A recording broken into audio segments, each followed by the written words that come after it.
Hello, everybody. The Great Pasquale here with another installment of, well, what we're trying to basically call Let's Make Sense Again, which is my platform and my campaign for when I do eventually run for mayor. I got some time. We got a year and a half left of the maniac de Blasio, so in the interim, I will educate the folks on some the basic findings, and also I want to discuss this incessant obsessive, innate desire to put these masks over our faces. Now, I am Iron Man. Here's my mask, okay? This thing probably would protect me and others more than these stupid little, I don't have a sample, but those little cloth masks and those homemade things that you guys are all wearing. Oh, here they go. They're right on the bottles. Like the shirt? Well, we're really living this world. In fact, we are kind of lining up like a bunch of beer bottles, aren't we? Like a bunch of lemmings. So let's put that mask over there. You know what? Actually, leave it right here so you can see it. Hang it on my mic stand. Oh, that did not work out very well. Anyway, leave that there. Stay, you son of a... Alright, whatever. You get the point. So, what are we talking about today? Well, there's a million things going on. I could go on and on and on about the chaos. 2020 has become the worst year. To quote Daniel Horowitz, as he was saying, 1984 has got nothing on 2020 right now. It is just spiraling out of control. I've seen the nature of people is to gravitate toward being told what to do. We have become a nation of yes men and women and something else's. We even have our president now is capitulating to the mask thing. I have been anti-mask through this entire thing. I will never stop because there's zero science to prove that masks do anything, especially because simply the habits of people. I've quoted. I do my research. I just don't say this off the top of my head. I mean, a lot of it's common sense. I understand that intuitively people want to cover up their face and they think, "Oh, I'm protected. This is going to, block things or block little viruses and fomites or whatever coming out of my mouth and going into somebody else's face, nose, or however it's spread." First off, no one could even agree on how it spreads. How do viruses spread? Do we even know? Why not study things in the past, like influenza or the common cold, which are basically what coronaviruses are made of? Now, it's there was an article by... I actually made notes this time. But there was an article by... not that I follow anything that The Who say, but Maria Van Kerkhove, if I'm saying it correctly, on June 9th. Well, she basically backpedaled. I mean, we know what's up with that. And I quote, she said basically, asymptomatic spread is extremely rare. So if, let's just say I had coronavirus and I showed no symptoms, the chances of me spreading it to another person is extremely rare. And even if I did, the chances of spreading anything to another person that would be have a strong viral load are even more rare.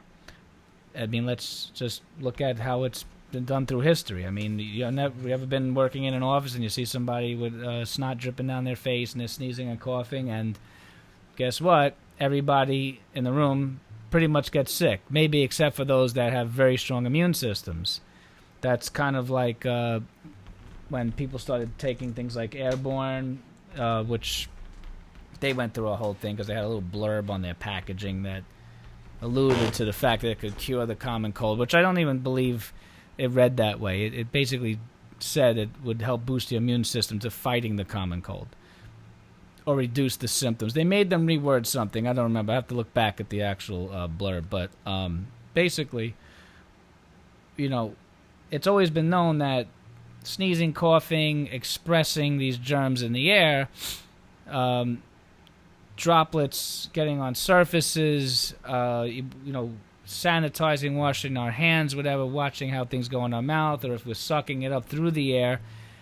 This is how viruses spread. And basically, it's been the cases, the studies have been shown that these cases have been absolutely more prominent in the home and in contained, poorly ventilated areas like possibly an office or public transit. I think they said public transit and the home has been shown to show the more severe spread of the virus. Now, we're going to talk about spread first, and then we're going to talk about immunity. So, one thing I'd love to point out, some hypocrisies here with the masks. Everybody, I assume, got one of these, right? I don't know if anybody read it, but this is from President Trump and his task force, his elite task force. Now, I am a conservative. It doesn't make me a Trump cheerleader, and it certainly doesn't make me a Republican Party cheerleader, because I am just furious with the party. Both parties are disgusting right now. I'm thinking of changing parties. I'm a registered Republican, but, I got to say, these days I'm really thinking libertarian. But there's a few things I don't agree with them on, but overall, push comes to shove, I'm about freedom. So either way, I'm a conservative through and through. Anyway, we'll get back on that. So this is basically, here's some of the points, just a brief. If you feel sick, stay home, don't go to work. If your children are sick, keep them at home, blah, blah, blah. If you're an older person or have serious underlying health conditions, stay home and away from other people. If someone in your household tested positive, keep the entire household at home. Some of these things are a bit extreme, but these are what they were asking you to do. Even if you're young or otherwise healthy, you are at risk. Your activities can increase the risk for others. It is critical that you do your part to slow the spread of the coronavirus. This card came out before they did some tests to realize that that the young weren't spreading it, or at least they weren't even susceptible to getting very sick.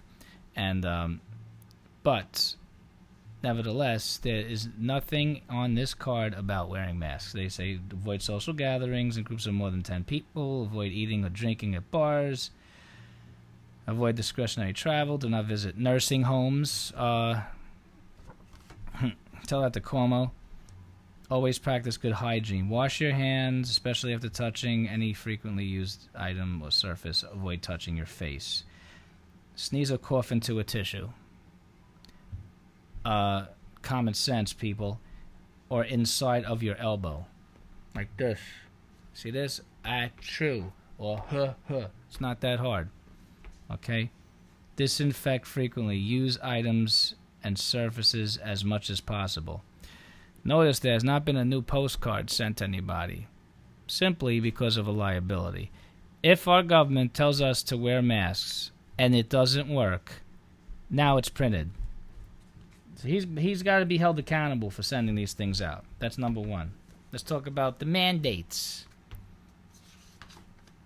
I got Andrew Cuomo's mandate here, which is basically pretty close to the same as almost every other state have been all caving in and doing. But I printed out a big tweet. This was back on, let's see, there's the date on here. This is May 5th. And it says, keep 6 feet of distance from others in public. And in parentheses, if it's impossible to do so, you must wear a mask or face covering. If it is impossible to do so. So you tell me why every friggin' store on the planet practically is forcing masks on people walking in. I never will wear one. I have not worn one once. Call me crazy. Oh, I'm killing grandma. Yeah, okay. There is zero wrong with me. I do not have the coronavirus. Yet this thing's so contagious, why don't I have it? I go everywhere. Oh, I guess because everybody's wearing a mask. It must work. No, it's just a bunch of horse crap is what it is. So anyway, that's the mandate. So all you store owners, you stop and shop, stop and frisks, whatever you want to call yourselves, you supermarkets or you clothing stores, although Old Navy hasn't bothered me, adhere to the mandate, okay? It should be a choice. My body, my choice. See, you don't like it when it's said that way, do you? And it says it here again, and this is the actual mandate written out. Took this off of New York Times. And it says, Governor Andrew M. Cuomo said all New Yorkers must wear face coverings when social distancing is not possible, including on public transport and stores on crowded sidewalks. So, is it impossible for you to not maintain your social distance? Well, if you think about it, if stores or restaurants or any indoor facility adheres to whatever capacity limitations they want to enslave these poor business owners by, then by rights you should be able to maintain a respectable distance between people. And I'm not saying I even agree with social distancing. I simply think that if you believe in the droplet theory, you cover your mouth. That should definitely help in spreading a virus. Social distancing could help. Let's face it, if you sneeze and you're a distance from somebody, chances are you could cover your mouth and stuff may not get on them or near them. Okay. That's that part. But anyway, I got a little note for you masked naysayers, as I am. You could always use the whole exemption protection. This is basically it's part of the HIPAA laws, and again, there's more to this mandate I didn't read before, but it says the state would consider issuing civil penalties to people who fail to abide by the order, but not criminal penalties. You're not going to go to jail for not wearing a mask. There's something else in here about, if you can't find it, but if you have a health condition, you don't have to wear it. I have to read through the notes, but that's what this says. So if you have a health condition, you're exempt from wearing a mask. And because of HIPAA laws, you do not have to tell them what your health condition is. So I strongly recommend, if you don't feel like having a quarrel with some stupid security guard or some dumb cashier that won't ring you up at the counter, just tell them simply, I have a health condition, I'm social distancing, I'm doing the best I can. If I happen to cough, I have my hanky in my hand. I walk around with a hanky because someone says something, hey, look, I got a hanky, okay? I'm not going to keep this thing wrapped around my face, but it's in my hand, and that's good enough. And simply because of another condition that people don't realize, by recycling their own CO2, something called hypercapnia, which leads to all kinds of problems in your system. Okay? And you don't have to be a medical expert to understand this stuff. I am a research guy. I crunch numbers. I use common sense. That's what I do. I look at these things, make sense to me. Tell me, what doesn't make sense, and I'll gladly go back to the drawing board. If I'm talking out of my rear end, I'll eat my words.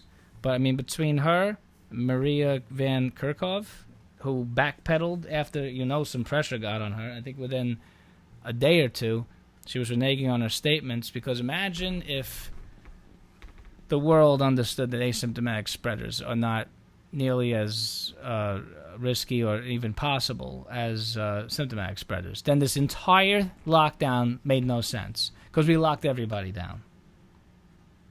Okay? So we have the lockdowns, we have the mask Nazis, we're masking children. I even saw a video of two little toddlers, I think they were like maybe 2 years old between the two of them, holding hands, one white, one black, how sweet. Everybody getting along with their masks. They're training our children to repeat this nonsense that nobody even knows what's true. And if you notice, see how many times I touched my face in this video already? You know how many times people touch their face when they got the mask on? You're already contaminating it. I was in a restaurant the other day with my wife, and I saw the bartenders were sweating. They were dying. They're running around serving drinks, and they're up and down with the mask. That completely defeats the purpose. There is no possible way that your average person is going to wear a mask correctly. They're not going to do it. These masks were made to be worn in a sterile environment, in a hospital, with disposable scrubs, gloves, everything. The whole thing has to go in the trash after you're in an operating room, wherever the case may be. They don't wear masks in hospital, walking in hallways and everywhere else. This mask madness has gone completely over the top. Let's see.